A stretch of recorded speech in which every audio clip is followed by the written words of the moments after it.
Hablemos de. Los encuentras en YouTube y Spotify. Presenta Estudio 6.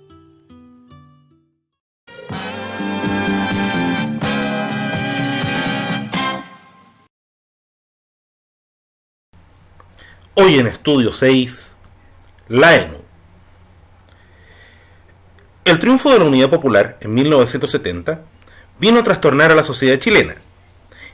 Y esto no lo decimos solamente por la crisis económica, que un par de años después tenía hecho un desastre a la vida diaria, ni por la violencia política alimentada desde el propio Ejecutivo, sino que también porque buscaba modificar severamente otras áreas del país, entre ellas la educación.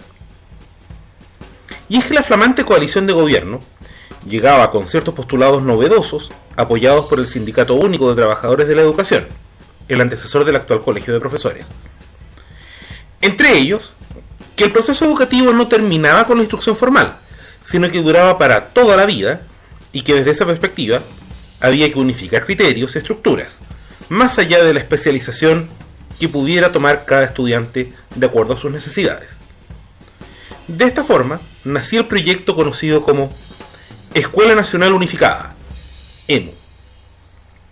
Una propuesta que parecía interesante en principio para debatir en un país con una alta tasa de deserción escolar y de enormes carencias materiales, y en que los legisladores llegaron a ciertos consensos básicos pensados en el mejoramiento del sistema, pero que no dejaba de ser polémico. La razón: la meta era conseguir un modelo de escuela unificada, tomando como ejemplo lo que trató de implementar 4 décadas antes la Segunda República Española, en que el monopolio educativo podía quedar en manos del Estado.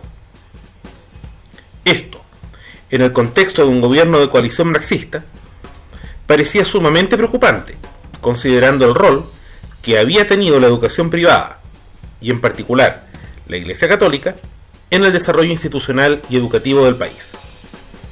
Por lo mismo, pronto empezaron a surgir voces discordantes en la opinión pública. Además, en el seno de la propia Unidad Popular, no había un consenso total en cómo implementar el nuevo modelo. Sí existía acuerdo en 2 puntos: el rol preponderante del Estado en la educación, y que el programa unificado debía estar en concordancia con el programa de gobierno de Allende, lo que se traduciría, en sus palabras, en un modelo socialista humanitario. Esto significó una reacción inmediata, producto del temor, en primer lugar, de la Iglesia Católica, tanto a través del cardenal arzobispo de Santiago, Raúl Silva Enríquez, como de su principal medio de comunicación, el Canal 13 de la Universidad Católica, en que se repudiaba abiertamente el proyecto, en tanto habían justificados temores de que el modelo terminara convirtiéndose en una vía para concientizar las mentes de los niños y jóvenes chilenos, en concordancia con los regímenes totalitarios del Pacto de Varsovia, tan admirados por los principales partidos de gobierno. Hubo también una segunda reacción, en este caso callejera, de parte de amplios sectores estudiantiles. Los universitarios, agrupados principalmente en el movimiento gremial de la Católica, por una parte, que acusaban el fin de la educación privada en Chile en caso de imponerse el proyecto del gobierno socialista. Y también los secundarios, agrupados en las FECES, con amplia participación de adolescentes simpatizantes de la oposición, y que salieron a marchar en varias ocasiones acusando los intentos de hacer lavado de cerebro por parte del régimen marxista.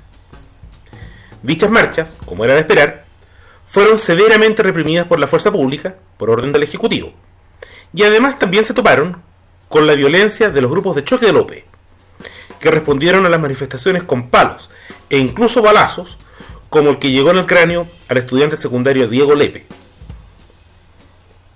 Si bien el proyecto quedó suspendido, el gobierno de Allende nunca renunció del todo al modelo unificado de sospechoso parecido con los regímenes comunistas de Europa Oriental, como acusaría el acuerdo de la Cámara de Diputados de 22 de agosto del 73. Sin embargo, todo quedaría en nada después del 11 de septiembre. ¿Qué pasaría luego? Curiosamente, habría una reforma educativa trascendental 8 años después, pero en el sentido opuesto a la ENU, ampliando la intervención privada en la educación, lo que por una parte aumentaría la cobertura educativa y la cantidad de profesionales técnicos especializados en Chile de forma notable. Pero también, con el correr de las décadas, ese modelo sería objeto de controversia por parte de una generación de dirigentes políticos, que con ello cimentarían sus carreras bajo el discurso de una educación en manos del Estado. Pero esa es otra historia.